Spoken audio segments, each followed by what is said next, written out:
Chapter 24. Nearly delirious with fever, Kayla walked on the winding country road for miles, headed for the town of Lake Placid as they agreed. Maybe August or Allison would show up there, but she grew so weak she became afraid she might collapse.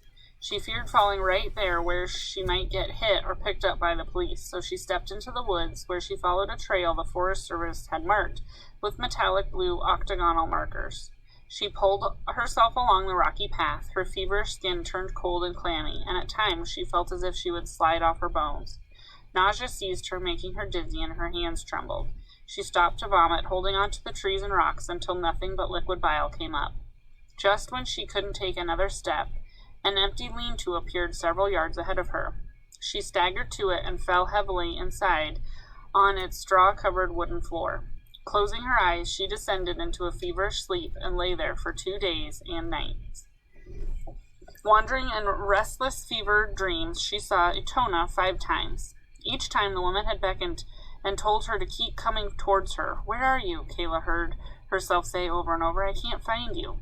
And then she would open her eyes and see the pitched wooden roof of the shelter, turn and return to her dream. On the 3rd day, Kayla awoke. Her mouth was parched and her head throbbed, but she was able to pull herself up to stand, then staggered out of the shelter in search of water. A pond full of jutting sticks was only yards in front of the lean-to. There was a beaver dam at the far end. The water didn't look too good for drinking, but at least she could wash. Glancing at herself in the beaver pond, she couldn't believe how she'd changed. Her hair was matted and filthy. Sharp cheekbones jutted from her thin face. Her hands had become scratched, hardened claws, and her eyes were dull from sickness. She devoured some blueberries on a nearby bush, and then reached into the pond to rinse purple juice from her stained hands. Another hand roughly gripped her wrist. Sharply turning, she looked up into piercing blue eyes of a dirty woman's face.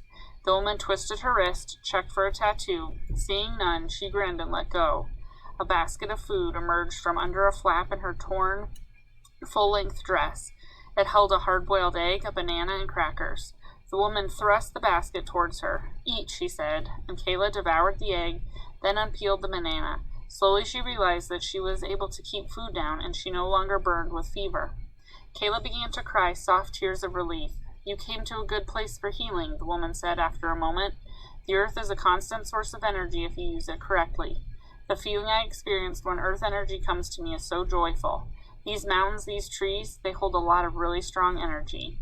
The only thing Kayla knew for sure was that she was well again. "Do you know where I can find a woman named Etona?" she said.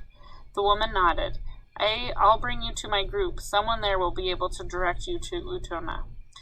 Kayla followed the woman down the trail, and after several miles, the woods led out into a field. Many people sat in the tall grass, and a low murmur that reminded Kayla of buzzing bees filled the area.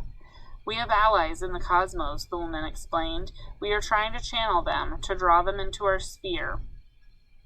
The world needs its friends now." A man rose from the grass and walked towards her. She knew him. "August!" she cried. He smiled. August had also grown thinner and more muscular. When he was near enough, he clasped her hand. She noticed an ugly scar on his wrist and assumed it was where his barcode had once been.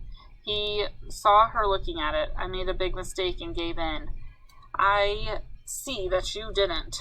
"What brought you here?" she asked. "After our last meeting, you disappeared, and Mufumbi went off somewhere. Ezekiel announced he was getting the tattoo. Nedra had already gotten it, and Allison wanted her scholarship, so she got it. I couldn't see why I should hold out. I felt like everyone had deserted me, and by the end of that week, I had the tattoo." "Then what happened?" she asked. "My parents didn't have jobs anymore, so I took one after school. It was in a biotech plant cleaning up. One day I saw some experiments. Honestly, I had no idea what I was looking at, but the people there got super upset with me for witnessing whatever it was I saw. They told me to quit school and come live at a place as a caretaker. It was as if they wanted to own me. They said that if I didn't, they could alter my barcode so that no one else would ever want me around." "How horrible," Kayla said, repulsed that anyone would be so cruel. "That night, I used acid to remove my code, and I headed up here.